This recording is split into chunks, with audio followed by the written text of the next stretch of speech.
imaginas que una parte de la historia de México haya permanecido durante décadas e incluso siglos lejos de su tierra?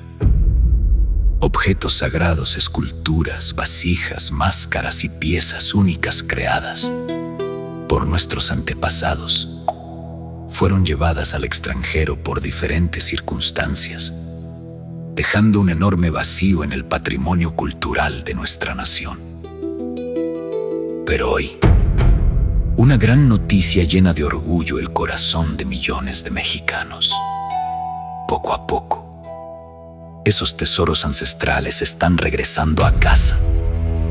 Países de distintas partes del mundo han comenzado a devolver piezas arqueológicas que pertenecen al pueblo de México, reconociendo que su verdadero lugar está donde nacieron nuestras grandes civilizaciones.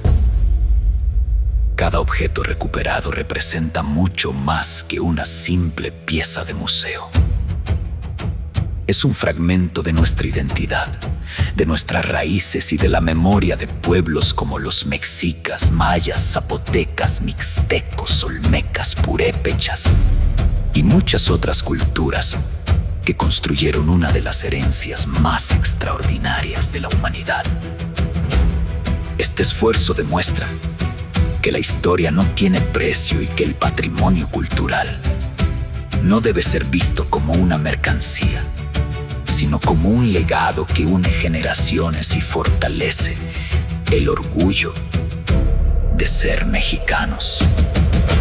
Hoy conoceremos cómo se ha logrado la recuperación de estos valiosos objetos ancestrales. ¿Qué países han colaborado en su devolución? ¿Cuál es su importancia histórica? ¿Y por qué este acontecimiento representa una victoria para la cultura, la justicia y la dignidad de México? Así que acompáñame hasta el final de este video, porque descubrirás historias sorprendentes sobre estos tesoros que, después de un largo viaje por el mundo, finalmente están regresando al lugar al que siempre pertenecieron: México. México. La antigua capital mesoamericana de Teotihuacán, la ciudad donde los hombres se convierten en dioses, es hoy uno de los puntos de encuentro más emblemáticos entre el pasado y el presente. Única, distintiva de México y un referente para el resto del mundo sobre la riqueza de nuestra historia.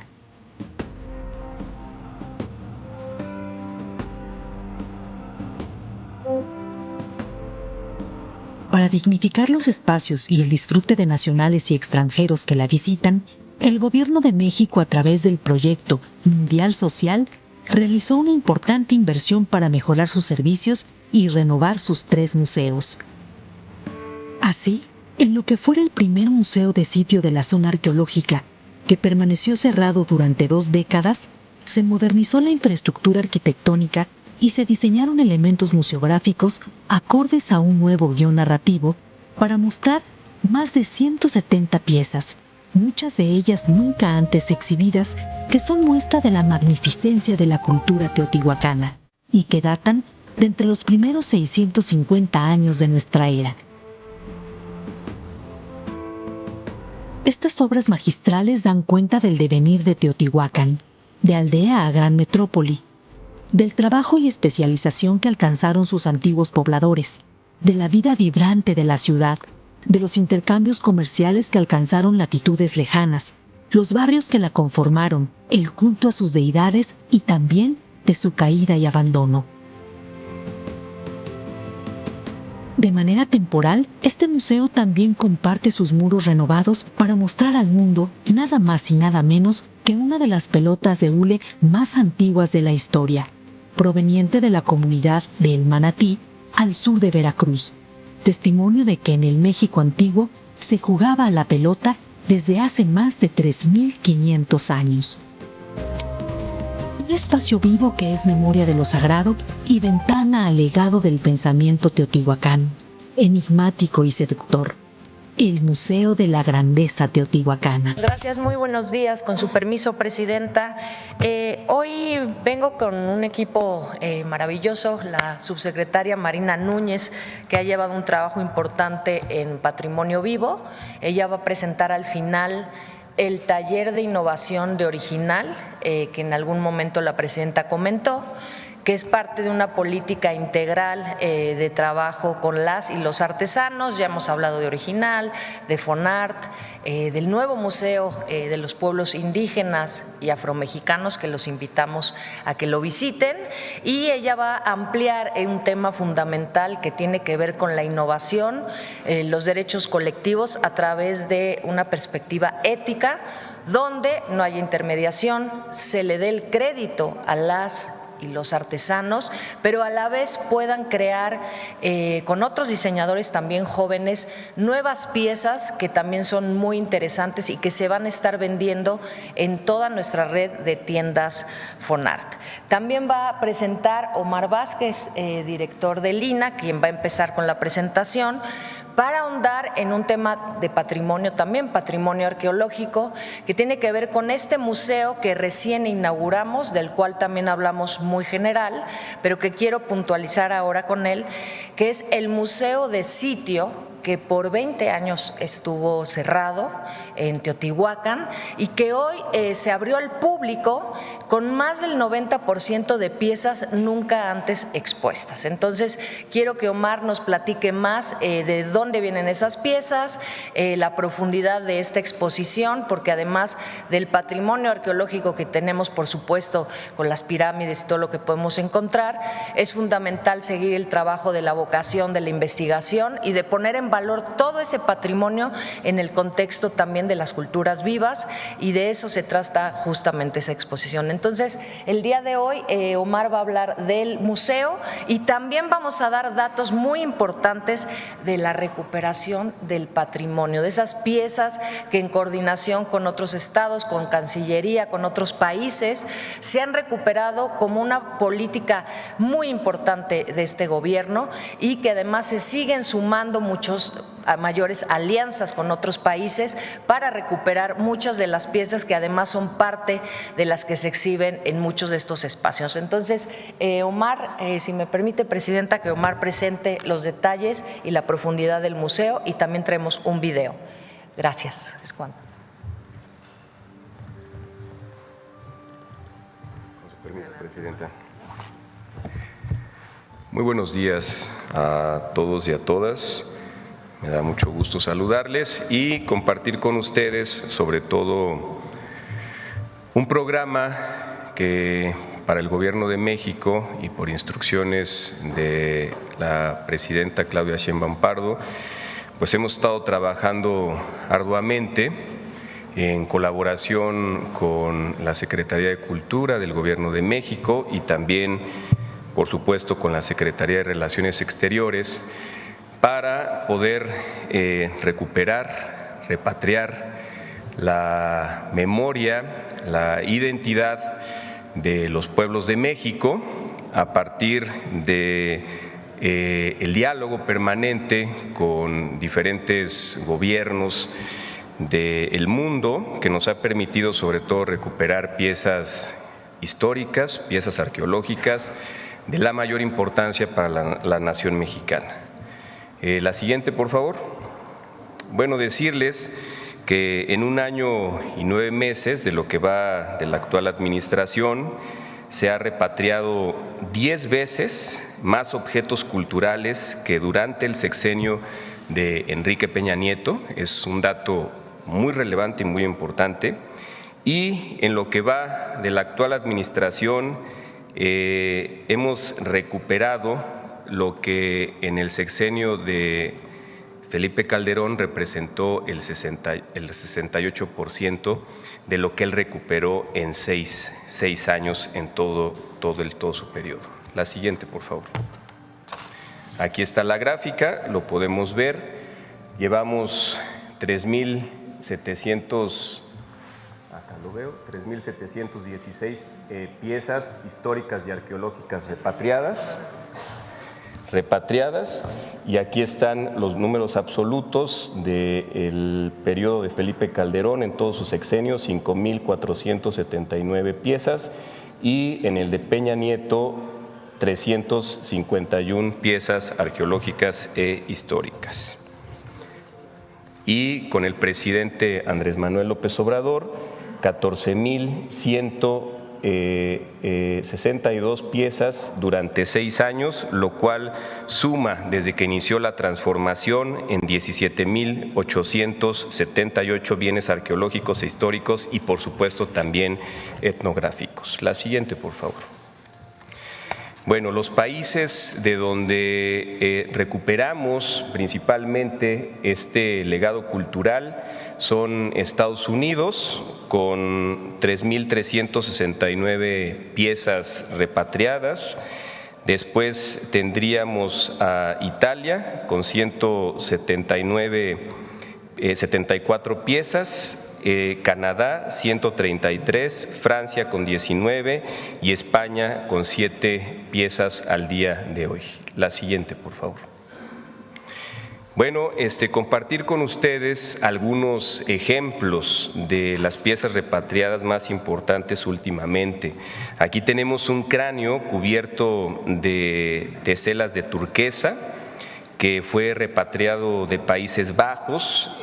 Por supuesto, el lugar de origen es Mesoamérica, de la región de lo que hoy actualmente es Puebla y Oaxaca, y es una pieza que, aunque hay, digamos, todavía algunas discusiones académicas, básicamente hemos identificado que es una pieza mixteca. Es un cráneo masculino de un adulto de 25 a 30 años, era exhibido en el Museo de Etnología de Leiden, en los Países Bajos, y es decorado, como ya lo dije, con turquesa, con concha, con jadeíta, con cuarzo, con una iconografía de serpiente, y data del periodo posclásico tardío, del 1200 al 1521 después de Cristo. Es importante que este cráneo ya está exhibido en la villa de Tututepec, en la costa oaxaqueña. La siguiente, por favor. Otro ejemplo, es un panel labrado que fue repatriado de Nueva York. Es de origen de lo que hoy conocemos como Chiapas, en Yaxchilán, por supuesto de la cultura maya, y data del periodo clásico tardío, del 600 al 900 después de Cristo. Representa a el pájaro jaguar, gobernante de Yaxchilán, figura central del poder político maya del siglo VIII. Y es un monumento con un alto valor epigráfico, integrado por 24 bloques de glifos, en donde podemos observar una escena con función política y propagandística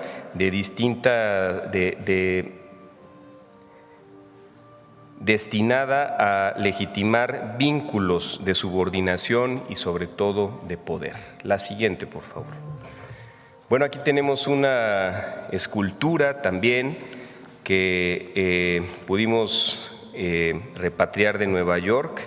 Es de las culturas del Altiplano Central, es mexica y es elaborada en roca basáltica mediante técnicas de talla, bajo relieve y también labrado, y representa un personaje adulto de expresión adusta, con boca abierta, orejas circulares y braguero. También conserva vestigios de pigmento rojo en la región cefálica y data del periodo posclásico tardío entre el 1200 y el 1521. La siguiente, por favor. Y bueno, también tenemos la recuperación, por supuesto, de patrimonio histórico, en este caso del manual de ceremonias de la provincia de Santo Evangelio de México, según el orden del Capítulo General de Roma. Este documento detalla las prácticas religiosas de orden franciscana de la Nueva España y fue impreso en la Ciudad de México a inicios del siglo XVIII. Fue decomisado por la Policía Federal Argentina y su dictaminación estuvo a cargo de especialistas de la Biblioteca Nacional de Antropología. Entonces, como verán, pues hay una, sobre todo,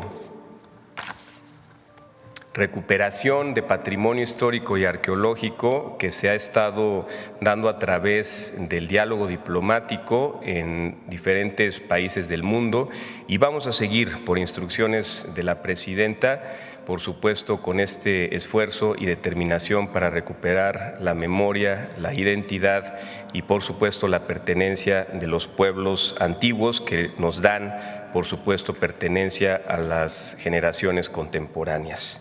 Es todo con respecto a este tema, y ahora, si me permite rápidamente, Presidenta, hablar también del gran museo de sitio que comentó nuestra secretaria de Cultura.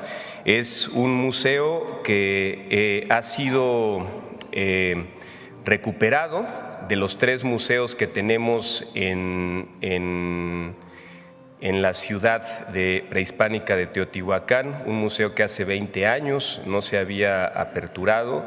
Hicimos una inversión de 7 millones de pesos, sobre todo para contar con una museografía que de alguna manera pueda imaginar los taludes y, por supuesto, las serpientes emplumadas en el sitio, y también tenemos colecciones de la mayor importancia en este museo de sitio arqueológico. Sobre todo, el 80% de la colección exhibida son piezas arqueológicas que son de alguna manera inéditas, es decir, nunca antes se habían mostrado. Y al día de hoy tenemos ya alrededor de 25,015 visitas desde la apertura que fue el 9 de junio.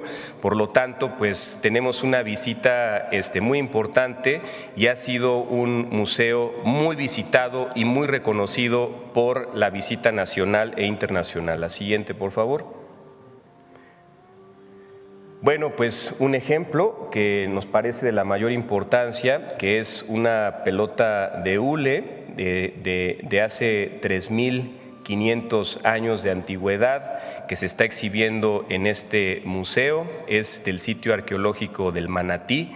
En este sitio arqueológico, que se encuentra en Veracruz, tuvimos la posibilidad que, a través de un rescate arqueológico, pudimos identificar alrededor de 16 pelotas como esta, y una de ellas, que se le dio, por supuesto, su tratamiento de conservación, de cuidado, pues ahora está exhibido en el nuevo Museo de la Grandeza Teotihuacana, que está ya puesto para el disfrute de todas y todos.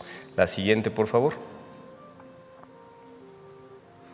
Bueno, fue el primer museo de sitio de la zona arqueológica de Teotihuacán, como ya lo mencionamos, y en la actualidad son 950 metros cuadrados de intervención en 2 niveles, y se trabajó en la restauración arquitectónica, el proyecto museográfico y, por supuesto, también en la gráfica, que es exquisita. La siguiente, por favor.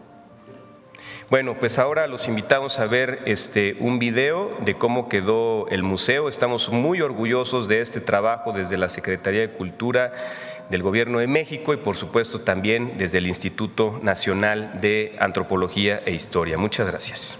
Con permiso, presidente.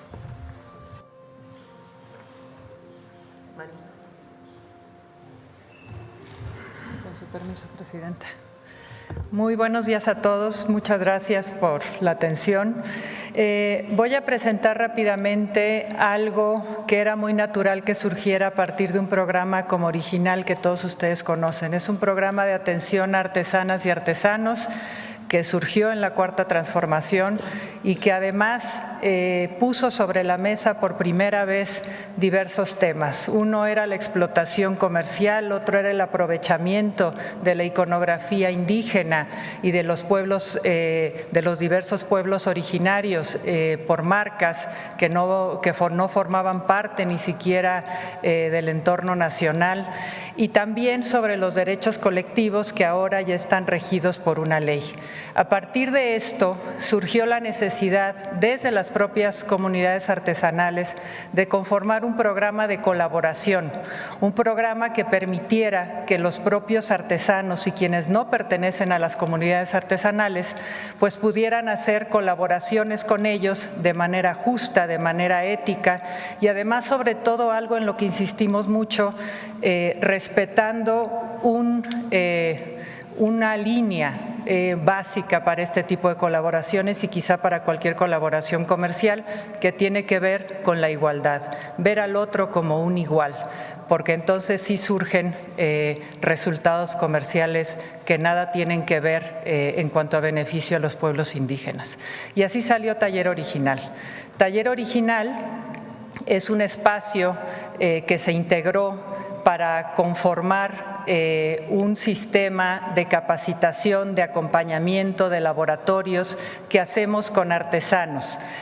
Los artesanos fueron los que pidieron que los iniciáramos en la innovación textil y a partir de esa solicitud hicimos colaboraciones con distintas universidades, con diseñadores, con gente que trabaja patronaje, métricas, medidas, color, con todos aquellos conocimientos que suelen tener los profesionales del diseño. Se hicieron laboratorios para conformar la primera colección, que es la que se va a presentar este año y se va a presentar en el Original de noviembre en una pasarela.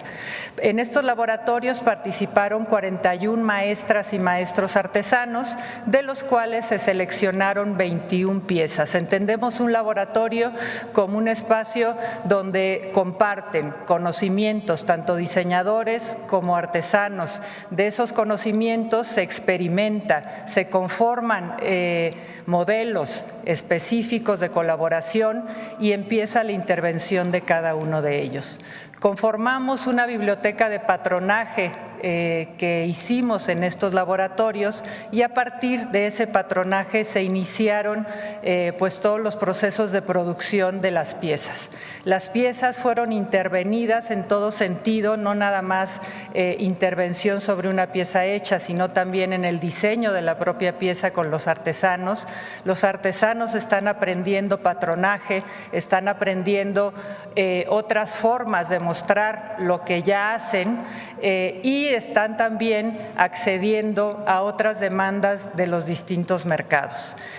Los resultados de esta colección son 21 piezas de distinta índole, hay piezas básicas, por ejemplo, ejecutivas, hay piezas más holgadas para playa, por ejemplo, este tipo de cosas que estamos presentando. Este no es el modelo final, esto es un ejemplo. ¿Podemos poner la siguiente, por favor? Son un par de conjuntos, cada uno de ellos fueron intervenidos y hechos por los propios artesanos. Y aquí lo interesante, que las piezas las vamos a mostrar, como les decía yo, en noviembre, que es cuando sale la colección. Lo interesante es que todas estas piezas se van a vender en las tiendas Fonart, que el pago y el modelo que estamos creando a partir de esta colaboración es el que estamos ofreciendo al mercado y es el que estamos mostrando para hacer buenas colaboraciones con diseñadores y artesanos, es decir, no solamente se le paga por la mano de obra, que es lo que se solía hacer, además un pago que a veces se negociaba, son pagos que tienen que ver con tabuladores específicos que consideran tiempo de trabajo de los propios artesanos, la técnica también y más todos los gastos indirectos que el artesano declara, eso se le enseña en las propias capacitaciones y tiene que ver con un porcentaje también que es casi una regalía sobre el precio de venta cuando se pone la pieza ya en el mercado. El artesano entonces recibe el recurso por haber hecho la pieza y además recibe un pago extraordinario como una regalía por su derecho de diseño sobre la pieza que se vende. Entonces, a partir de noviembre sacamos esta colección de taller original, la vamos a presentar en original del mes de noviembre, que comienza el día 12 de noviembre en el Complejo Cultural Los Pinos, y estaremos informando ya de este nuevo proyecto que ya está prácticamente cerrado. Muchas gracias. Gracias, Presidenta. Buenos días a todos, a todas. Armando Gama, de Canal 11. Preguntarle, y retomando un poco el tema que se presentó hoy en materia cultural, justo esta repatriación de piezas, de tesoros de nuestras culturas, ¿qué tan difícil, qué tan complejo puede ser justamente entablar comunicación con gobiernos extranjeros para identificarlas al momento de pues llevarlas a la venta, ¿no? Y detenerlas justamente y repatriarlas? Y bueno, ya que se llegan al país, ¿dónde podríamos apreciarlas? ¿Dónde se pueden exhibir? Por favor. ¿Quieres contestar, Omar? Con su permiso. Sí, muchas gracias. Bueno, evidentemente primero se genera un diálogo diplomático y derivado de ello es que dependiendo de las leyes y la política que tenga cada uno de los países que contiene piezas históricas y arqueológicas de México, pues es que se lleva a cabo la recuperación de las mismas. A veces, por las políticas de hermandad que tiene México con varios países, la recuperación es muy ágil, la recuperación es muy fácil, y en otros países, pues a veces es un poco más complicado. Se hacen exhortos, desde luego, y con ello pues se sostiene el diálogo, siempre con la intención de recuperar pues estas piezas. Y cuando llegan justamente al país, lo primero que hacemos en el Instituto Nacional de Antropología e Historia pues es entrar en un minucioso y escrupuloso análisis de las piezas para identificar efectivamente pues de dónde provienen, y eso en algún momento pues nos permite en alguna de las ventanas del instituto mostrar la riqueza cultural de México. Me refiero a las ventanas como la red de 163 museos que tenemos en todo el país, y también pues de los museos de sitio arqueológico y los museos nacionales. Gracias, Presidenta. En otro tema, hay algunas piezas que se han regresado incluso a sus comunidades de origen. No sé, Marina, si te acuerdas de alguna de ellas. Sobre todo, sí, muy importante, gracias, Presidenta. Desde luego que también tenemos una estrecha comunicación con las comunidades. Ahora mismo el cráneo que mostrábamos en la presentación, que es un cráneo mixteco, se acaba justamente de regresar a la comunidad de Tututepec, en Oaxaca. Tenemos un convenio con la comunidad para que se muestre también en el Museo de las Culturas de Oaxaca en Santo Domingo. Ahí va a estar durante algún tiempo, pero siempre con la intención de que regrese a los museos comunitarios, y eso también es parte de la política cultural del INAH y de la Secretaría de Cultura. Gracias, Presidenta. Concluyó el Mundial para nuestro país. Preguntarle justamente si tiene ya algún balance. Bueno, el FanFest sigue aquí, ayer se llenó. ¿Sigue todavía? Salí como, no sé a qué hora salimos ayer, y la fila estaba hasta acá, dándole la vuelta. Sí. Se llenó el Zócalo prácticamente, con el partido de Marruecos, Francia.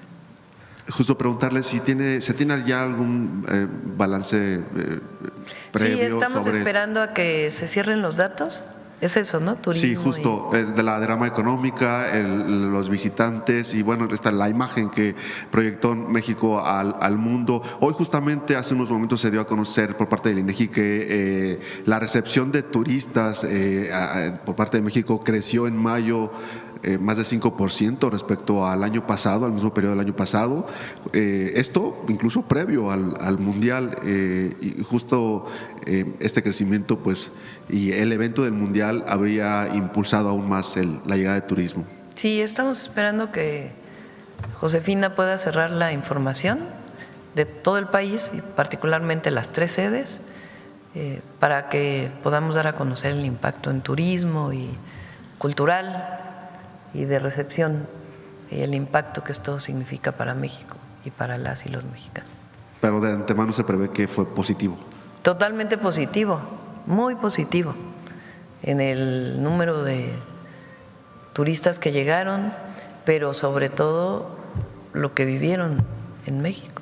Eso no, lo que aquí se vivió no se vive en ningún lugar del mundo. Hoy estaba leyendo que ya estaban pidiendo que, no sé en qué lugar, que el Mundial del 38 sí. Nuevamente, sí. No sé si somos el único país que ha tenido 3 mundiales. Sí, sí, el único. Imagínense, pues es por la afición, por las mexicanas y los mexicanos. Y por supuesto los estadios, o sea, existe la infraestructura, porque hay mucha afición al fútbol, pero también la recepción y lo que significa venir a México. Y por rotación de la FIFA en el 38 tendría que ser… Bueno, ya veríamos, lo que dije es que vi la nota que estaban solicitando que fuera aquí y también lo que me preguntaron ayer, ¿no? El Mundial de Clubes. Sí. Bueno, retomando el tema de Pedro Castillo, presidenta, y este comité contra la detención arbitraria, justamente determinó que fue arbitraria esta detención del mandatario Pedro Castillo y ordena o exhorta a su inmediata liberación. ¿Coincidiría usted con esta posición de la ONU? Sí, de hecho la manifestamos desde el principio, porque consideramos que fue una detención arbitraria, porque ni siquiera cumplió con las propias normas y leyes para la destitución de un presidente, de acuerdo al número de votos que se tenían que tener en el Congreso. Es tan sencillo como eso, ¿no? Además de otras consideraciones, pero particularmente eso. Por eso nosotros siempre planteamos que era otra la intención de la detención y que no tenía una justificación jurídica, legal. Vamos a ver ahora la presidenta electa qué opina de este tema, cuál va a ser su posición. Pues nosotros dijimos, nuestra posición va a seguir siendo esa, no va a cambiar, pero por supuesto que deseamos que se retomen las relaciones con el Perú. Gracias, presidenta. Buenos días a todas y a todos. Buenos días. A ver, de este lado. Acá. Gracias, presidenta. Alberto Marroquín Espinosa, de esa hora AM de Querétaro y 10am.mx. Presidenta, en las últimas semanas se ha reavivado el debate sobre la protección del patrimonio cultural mexicano, como lo estamos viendo ahorita. Y durante el Mundial incluso hubo una ola de memes en redes sociales haciendo referencia al Museo Británico y a la importancia de proteger el patrimonio de México. También recientemente vimos a Madonna mostrar una obra de Frida Kahlo que forma parte de su colección privada. Y hace unos meses se discutió ampliamente el caso importante de la colección privada de Frida Kahlo, que podría salir del país. Incluso ya lo está retomando, parece que la Suprema Corte de Justicia de la Nación, y lejos de que por un tema legal, pues la responsabilidad del gobierno mexicano de cómo proteger la salida de las obras mexicanas, ¿no? Ahorita se hablaba de cómo cuidar, cómo regresar las obras, pero también hacia afuera, cómo cuidar Ya se ha tocado varias veces ese tema aquí, no sé si quieren volverlo a retomar. Sí. Muchas gracias. Muchas gracias por la pregunta, porque creo que se están mezclando temas y es muy importante aclararlo. Lo que presentamos aquí de la colección Gelman se reitera nuevamente.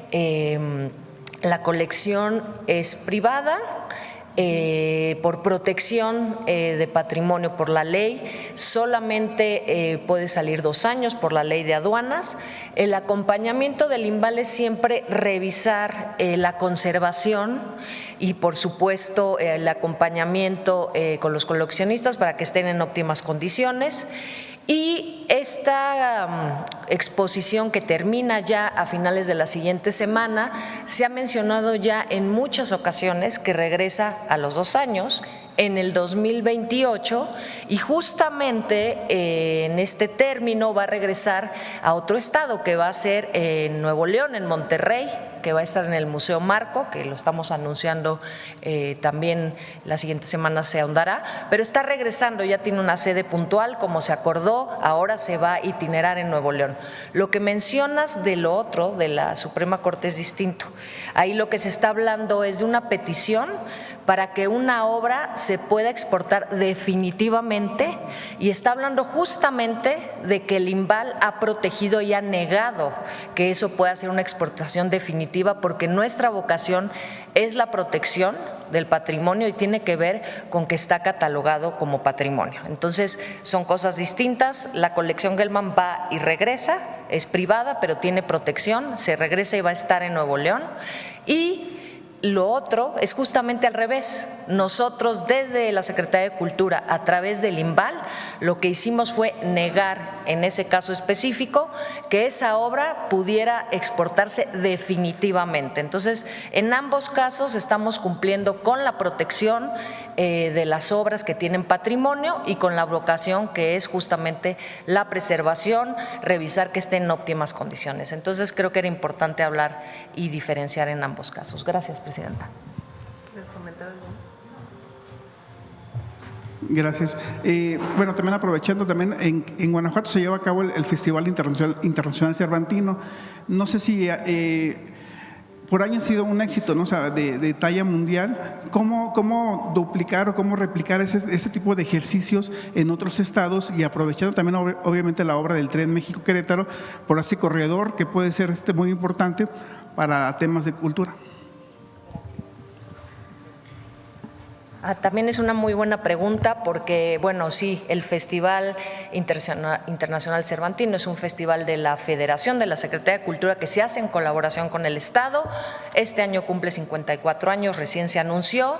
Nada más destacar que la diferencia de este año es que estamos dando prioridad a la invitación de los estados. Anteriormente era un estado y un país invitado. Ahora ampliamos la invitación como parte de una política de circulación y de visibilidad de la escena nacional, no solamente de un estado, sino de lo que es México en el mundo. ¿Qué estamos haciendo desde esta dirección? Justamente festivales como ese, como el Cervantino, no solamente a través del apoyo este año que se duplicó gracias al apoyo de la presidenta. Este año el apoyo de Profest, que es para festivales medianos, grandes, fiestas patronales de todo tipo, se incrementó y estamos apoyando 170 festivales en todo el país, obviamente en coordinación con estados, con distintos sociedad civil, con muchos actores y agentes culturales, y es la vez que más se ha apoyado en ese sentido. Entonces, eso, además de que estamos ampliando los circuitos, este año el Cervantino va a ir a 2 estados más, y un perfil como el Festival Cervantino es algo que vamos a replicar con otros aliados, con otros estados, en lo que estamos trabajando para las siguientes ediciones. Entonces, sí es un festival muy importante, pero estamos trabajando a nivel nacional en apoyar festivales en los 32 estados. Y también, como han visto, hemos hecho muchos masivos que tienen otra lógica, que son festivales cortos, pero que generan una derrama muy importante y una visibilidad turística espectacular. El que hicimos en Veracruz llevó una derrama nada más de 400 millones de pesos por un fin de semana. Acabamos de tener uno en el Estado de México. El próximo 15 de julio, y bueno, no voy a decir el cartel, Presidenta, pero vamos a estar en Puebla, vamos a tener un concierto masivo de música electrónica para jóvenes. Son distintas lógicas, pero apoyamos desde el comunitario, el festival comunitario, mediano, grande, festivales internacionales, pero siempre con una vocación de dar visibilidad y trabajo, sobre todo, a los artistas mexicanos. Muchas gracias. Gracias. Presidenta, nada más para cerrar, ya nos había ofrecido que iba a venir la secretaria de Buen Gobierno y Anticorrupción para hablar sobre la visión sobre el servicio profesional de carrera y la secretaria también de Tiene Medio varios Ambiente. temas, Raquel, pendientes. Y la secretaria de Medio Ambiente también para hablar sobre los temas de áreas naturales protegidas, como el caso de Querétaro de Peña Colorada, y sobre todo pues ese ataque mediático que ha sufrido la secretaria de Medio Ambiente. Sí, las invitamos la próxima semana. Me comprometo a que venga Raquel y Alicia. Muchas gracias. Vamos de este lado, a ver, la compañera. Buenos días, Presidenta. Bertalicia Galindo, Alcanzando el Conocimiento, Noti 13 y Luces Mañaneras. Bueno, pues hay algunos temas. Justo ahora que están haciendo esa recuperación de piezas arqueológicas. También quisiera preguntarle, hace unos días usted se reunió con el presidente de Suiza, de la Confederación de Países Suizos, J. Parmelan, y Suiza el 2025 quedó como uno de los principales países en innovación. ¿En qué temas podría México colaborar con Suiza y la Confederación de Países? Bueno, hablamos de los temas comerciales, económicos, de inversiones y también de educación. Ellos tienen un sistema de educación dual muy interesante. Que se aprende en el mismo lugar donde se está trabajando. Aquí se abusó mucho de la educación dual durante un tiempo, porque prácticamente lo usaban como trabajadores, nada más, no había una instrucción, no era parte de su formación integral, sino sencillamente iban a trabajar a una fábrica, a un lugar, un año y ya. Y no se les pagaba nada, ¿no? Porque era parte de su educación. Y la idea es pues que sea parte de la formación, de la instrucción. Entonces tienen un sistema dual que es muy interesante. Hablamos también, estuvo Claudia en la reunión, hablamos también de intercambio cultural y también de innovación. En Suiza hay un acelerador de partículas muy, muy conocido, que es el CERN, que a partir de ahí salen muchísimas investigaciones. México tiene investigadores en el CERN y hablamos de continuar con este trabajo, además de otros trabajos de innovación e investigación con distintas universidades suizas. ¿Y se va a trabajar con algunas secretarias? Bueno, ya se está trabajando con la de Cultura. Estuvo Rosaura, estuvo Claudia, y en educación no estuvo Mario en la reunión, pero también la idea es colaborar con Suiza. En otro tema, Presidenta, hace unos días tuvimos una entrevista con el representante sindical, uno de los representantes sindicales del POLI, quien expuso demandas presupuestales y demandas laborales de los maestros en activo, pero también nos dijo que no se le ha pagado la prestación o gratificación por jubilación a más de 700 jubilados del Politécnico. Y bueno, pues es un asunto de las pensiones que tienen que ver con el POLI. ¿Tiene usted conocimiento del retraso de estos pagos o si los maestros, o sea, alguna solución para este tipo de temas que están generando? Lo está viendo el secretario de Educación Pública y el subsecretario de Educación Superior. Yo quisiera que en todo caso ellos pudieran emitir un boletín, porque tiene sus particularidades esta compensación, digamos, que tenían. Se han arreglado varios temas, incluso del Canal 11, que todavía está tomado por estudiantes, ya son muy pocos estudiantes y aún así se está en diálogo con ellos, pero van muy avanzados y el POLI tiene suficientes recursos y si se requiere más tendrá más recursos. Aprovechando que está la Secretaria de Cultura, ¿cómo van los trabajos de remodelación de las escuelas? Que bueno, sí tienen avances, hemos visto. Sí, muy bonitos. Esta es también una pregunta muy importante. El año pasado concluimos la primera etapa, como se anunció desde el inicio, la renovación de las escuelas, que incluyen también las del INA, porque la ENA ha tenido unos avances impresionantes. Era 2 años, es decir, nosotros vamos a concluir a finales de este año un compromiso que era renovar, remodelar, equipar todas las universidades. empezando porque se hicieron gratuitas muchas de las que tenían inscripción, como las del IMBAL y el Centro de Capacitación Cinematográfica, y ha tenido una inversión inicial de 1.500 millones, además de un adicional que nos autorizó la presidenta para este año, que son alrededor de 450 millones de pesos más. Justamente salió el fallo, ya están iniciando con la segunda etapa y a finales de año tendremos el 100% de las universidades. Considerar que hay 12 también en los estados de la República, no todo es en la Ciudad de México. ¿Y qué implica esta renovación? Bueno, por principio, equipamiento. Hay muchas escuelas que no tenían instrumentos, tecnología, la adecuación de todos los espacios de educación artística, los salones de danza, todo el cambio de duelas, nuevos instrumentos, impermeabilización, pintura, están quedando como nuevas. Y esta intervención no se había hecho de esta magnitud, con una inversión así, en por lo menos 40 años. Y vamos entregando poco a poco. ¿Qué hicimos? Para que no empezáramos solamente con una y las demás escuelas esperaran 1 o 2 años, hicimos un trabajo inicial de un 50-60% en todas para que los alumnos pudieran tener un primer avance, y ahorita estamos en esa última etapa de cierre, lo cual vamos a anunciar también muy próximamente. Nada más en la primera etapa, recordar que hicimos más de 1.500 salones de educación artística, cambio, como mencioné, cambio de duela, pero tiene que ver con las particularidades de cada disciplina, ¿no? Las de pintura, las de danza, las de música, la Escuela Esmeralda, que también es muy importante, y recordar que abrimos 2 nuevas escuelas, que tiene que ver con el incremento y el compromiso con ampliar la matrícula. Estas fueron el Centro de Capacitación Cinematográfica en Chapultepec, que acaba además de egresar nuevos alumnos en oficios y certificaciones, y va a incrementar su matrícula el Centro de Capacitación Cinematográfica alrededor del 250%. Este año va a titular y certificar alrededor de 4,000 alumnos en ese sentido. Y también el Arsenal, que es la escuela de oficios en el marco del trabajo con Bellas Artes, que cuando sacamos la convocatoria, en 2 días se había llenado el cupo de alrededor de 800 lugares en esa primera etapa trimestral, y esto es parte también de ampliar la matrícula y temas que más adelante también estaremos anunciando. Muy pronto los vamos a invitar y estaremos reflejando aquí los resultados puntuales de todo este trabajo.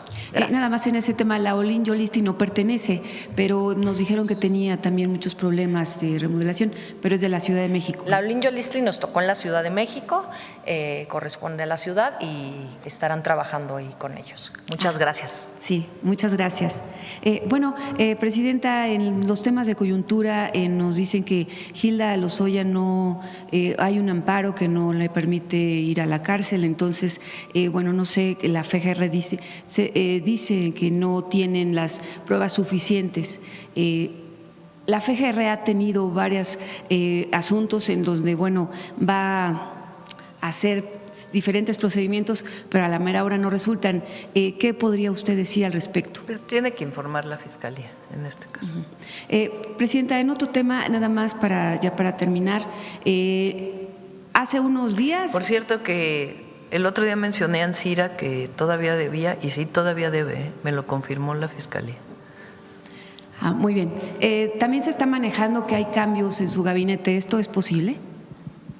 No, solamente la incorporación de Lauritzel Castillo a la Secretaría de las Mujeres, que debe ser ya pronto, que deja la presidencia del Senado y se incorpora como secretaria de las Mujeres. Y hace unos días el presidente de la Cámara de Diputados, Ricardo Monreal, dijo que uno de los temas más importantes que se iba a legislar en este próximo periodo era la inteligencia artificial. Ya próximamente usted nos va a informar, ¿verdad? Sí, el objetivo es hacer una discusión muy amplia de los 2 temas. El uso de las plataformas y si requiere una regulación. Por ejemplo, en muchas entidades de la República se prohibió ya que los niños lleven el celular en la primaria y en la secundaria. No, a lo mejor lo pueden llevar, pero no pueden estar utilizándolo en la escuela. Y son muchos estados de todos los partidos políticos, ni siquiera es de uno o de otro. Entonces, es un tema que es muy importante decidir si vamos sobre esa vía ya para toda la República. En la idea o bajo la confirmación científica, las evidencias científicas de que el uso excesivo de las pantallas genera muchos problemas en las niñas, los niños y los jóvenes, problemas incluso asociados a la adicción, a la pantalla, que pueden ser muy graves en su desarrollo, en su formación. Entonces, es un tema. El otro tema en las plataformas también es quién concentra la información en las plataformas, cómo se determinan los algoritmos, que es muy importante también que se discuta. Y la otra también es la inteligencia artificial, que ya prácticamente todos los países del mundo tienen regulaciones sobre la inteligencia artificial y nosotros no queremos quedarnos atrás, pero la idea es que se abra una discusión desde la Cámara o desde el Congreso de la Unión y también foros de discusión académicas y a la sociedad, a la gente, de qué tipo de normatividad debe tener México en ambos temas. Entonces, después del Mundial empieza todo el debate. Sí, así es.